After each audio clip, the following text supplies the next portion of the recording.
Escute essas palavras com atenção. Eu ocupo a posição de diretor aqui no banco, e não quero ser incomodado por pessoas de baixa condição social e pobre como você. Essas foram as palavras de um gerente de banco ao meu avô. Os olhos do meu avô se fixaram furiosos nele. Isso não está certo, tentei impedir meu avô, mas era tarde demais. Ele bateu no balcão e exclamou: "E Deus é apenas sobremesa. Meu nome é Carlos, trabalho em casa como designer web autônomo. Minha família consiste em 5 pessoas, e meus pais, meu irmão e também moramos com meu avô. Não tenho certeza se ele sabe que trabalho em casa, mas às vezes me pede para fazer tarefas para ele. Quando eu era pequeno, costumava me levar para a escola e me dava mesada. Agora, admirando aos 80 anos, ele continua sendo incrível. Hoje, como de costume, ele está cuidando de seu jardim e pediu um favor sobre o que é. Acabei de terminar uma parte do meu trabalho, então estou livre." O avô fez o pedido, recém-chegado do jardim, e, enxugando o suor com uma toalha, pediu um favor. Olhei para o relógio, era 2 da tarde, nos aproximando do horário de fechamento do banco. Aceitei rapidamente, pensando em comprar algo útil e luxuoso para o novo casal. O avô costumava dirigir, mas entregou a carteira de motorista no ano passado. Decidiu que era melhor deixar de dirigir do que ser um fardo. Após a morte da avó, ficou mais difícil. Ele me disse com orgulho que eu seria seu motorista a partir daquele momento.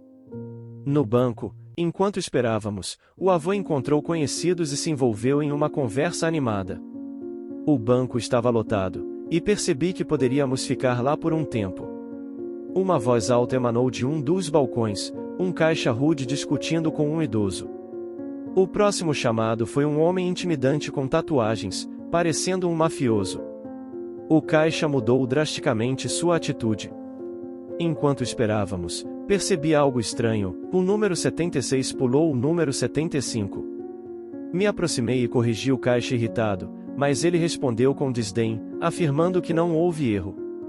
Possuímos um sistema de prioridades, como mencionei. Transações de maior valor são mais vantajosas para nós.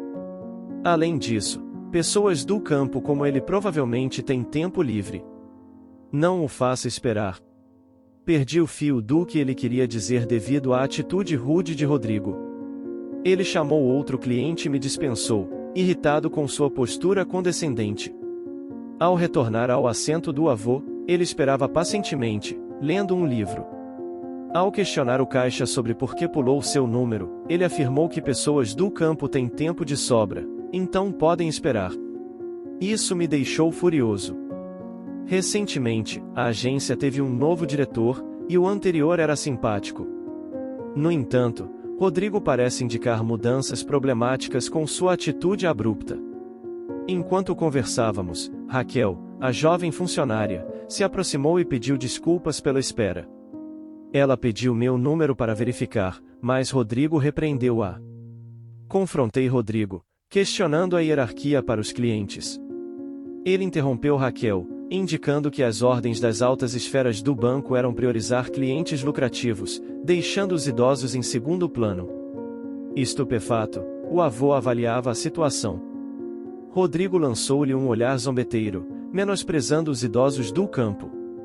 O avô, indignado, bateu no balcão e decidiu transferir seus depósitos para outro lugar.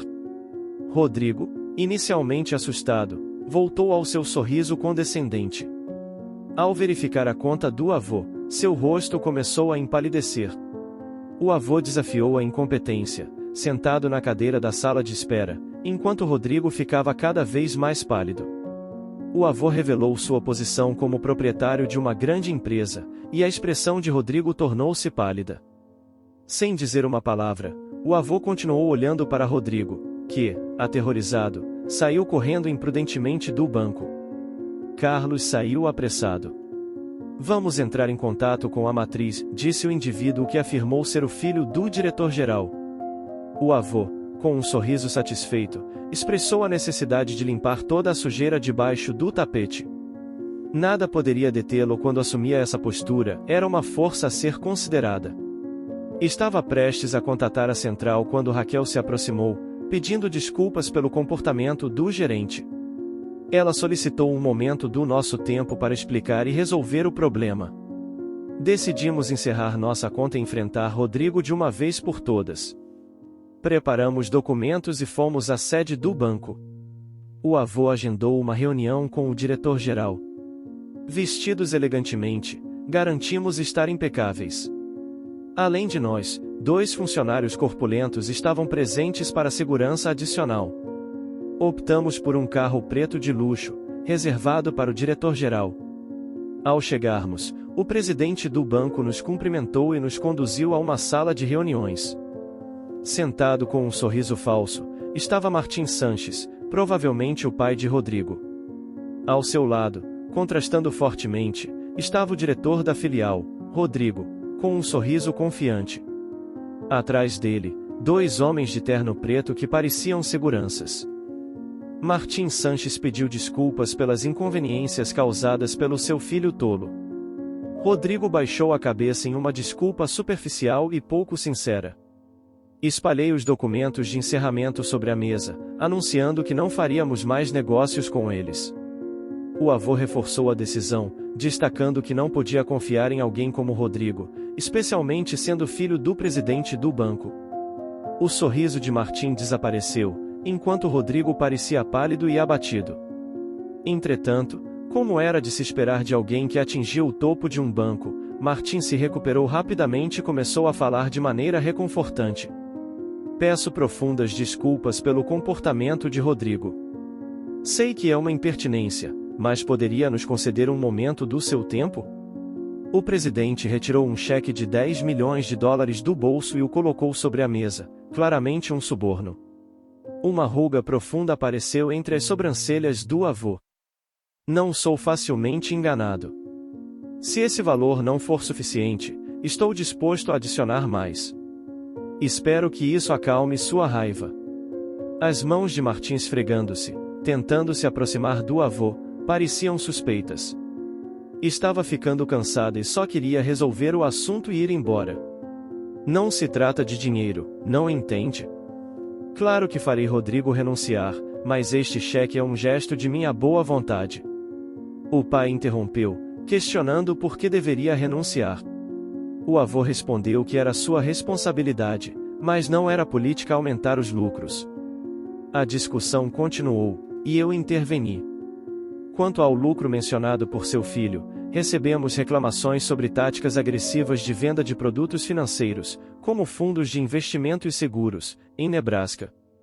Algumas pessoas mencionaram terem sido enganadas para assinar contratos. Consultei o Consumer Financial Protection Bureau e compilei as reclamações. Martim pegou o impresso para verificar o conteúdo. Suponho que muitos de seus clientes logo cancelarão suas contas, então é melhor estar preparado. E agora, a parte principal, e mostrei registros de saques não autorizados e evidências de malversação de Rodrigo. Manipulei meu tablet para exibir registros de suas operações no mercado de ações, mostrando indícios de vazamento de informações privilegiadas. Esses dados foram fornecidos por Raquel, que trabalhava em outro banco e era essencialmente uma espiã. Ela havia sentido algo suspeito em relação a Martim e Rodrigo, acessou o computador de Rodrigo, salvou os registros e me enviou os dados. Além disso, obtive informações necessárias por meio de hacking. Sou um hacker ético que colabora com a divisão de cibercrime do FBI. Recebi um pedido do FBI para coletar informações com base nessa informação. Graças à colaboração de Raquel, uma funcionária dedicada, as coisas progrediram suavemente desta vez. Consultei um agente confiável do FBI e com sucesso expus a má conduta. Claro, essas evidências também foram entregues ao FBI, e os agentes com mandados de prisão devem chegar em breve. Ao contar isso a Martim, ele caiu de joelhos, derrotado. Sim, acabou. O lado de fora do quarto ficou barulhento de repente, parece que os agentes chegaram. Os 2 homens diante de mim estavam tão chocados que só podiam soltar gritos silenciosos. No dia seguinte, as manchetes dos jornais falavam do escândalo envolvendo o diretor-geral do banco local e seu filho. Até apareceu nas notícias nacionais, o que me fez perceber a importância do assunto. Devido à má conduta do CEO e políticas excessivamente focadas em lucros, a reputação do banco despencou. Finalmente, decidiram fundi-lo com um banco rival. Claro, esse banco era onde Raquel trabalhava. No final, seja ou não a prisão do CEO e de seu filho, o avô não transferiu seu depósito para outra empresa. Era uma quantia considerável de dinheiro, então talvez fosse melhor. Enquanto eu examinava a conversa em que o avô e eu falávamos sobre o escândalo bancário tomando chá, bebi o chá lentamente e mordi algumas bolachas. Apesar de ter completado 80 anos este ano, o avô ainda tem dentes fortes para mastigar bolachas duras. Ele é tão animado que tenho certeza de que terá uma vida longa. Espero que viva até os 150, mais ou menos. A propósito, Carlos, como está Raquel? Ao ouvir as palavras do avô, quase cuspi o chá. Mas, avô, por que pergunta? Não é nada, eu não sei. E como ela está? Ah, nós trocamos mensagens pelo Messenger, só isso. Desde então, troquei contatos com Raquel e nos tornamos amigas. Ela é considerada e tem um ótimo senso de humor, então sempre é divertido conversar com ela.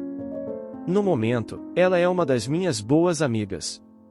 Pelo menos você poderia convidá-la para jantar. Eu adoraria abraçar meu bisneto. Tudo bem, tudo bem.